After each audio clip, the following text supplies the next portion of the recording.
तू आगाज करके देख, तू भीगे हुए परों से परवास करके देख। मैं 8वीं क्लास की अंजुम फेरोज को आवाज देती हूँ कि वो आए और अपने ख्यालात का इजहार करे। मेरे प्यारे मकतब साथियों, अस्सलाम वालेकुम। उजाले अपनी यादों के हमारे साथ रहने दो, उजाले अपनी यादों के हमारे साथ रहने दो। ना जाने किस गली में जिंदगी की शाम हो जाए। चंद सालों से हम यकजा होकर मिलजुल कर तालीम हासिल कर रहे थे। अब हमारे सीनियर्स तालीम के एक मरहला 10वीं जमात तक पहुंच चुके हैं और अनकरीब इम्तिहान देकर वह हमसे रुखसत भी हो जाएंगे। उनकी रुखसती हमारे लिए यादों का खजाना बनकर हमारे साथ रहेंगी। हमारा माहौल ये था कि हम सब एक साथ मिलजुल कर तालीम हासिल कर रहे थे।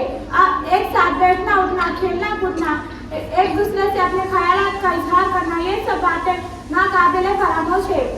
अलविदा होने वाले हम मकतब साथियों, दोहराने तालीम हमसे कोई कमी बेशी या कोई गलती सरदर्द हुई हो तो हम माजरत ख्वाहिश। मैं अपनी क्लास हस्तुम के तलबा और तालिबात का शुक्रिया अदा करती हूँ। नेक ख्वाहिशात और दुआओं के साथ अलविदा कहती हूँ। अल्लाह ताला आपके इल्म और अमल में बरकत अता फरमाए और मुल्क का अच्छा शहरी बनाए। इस आशा के साथ मैं अपनी बात को मुकम्मल करना चाहूँगी। ए दोस्तों, ये मुलाकात तुम सदा रखना, बिछड़ भी जाओ तो यारों का सिलसिला रखना।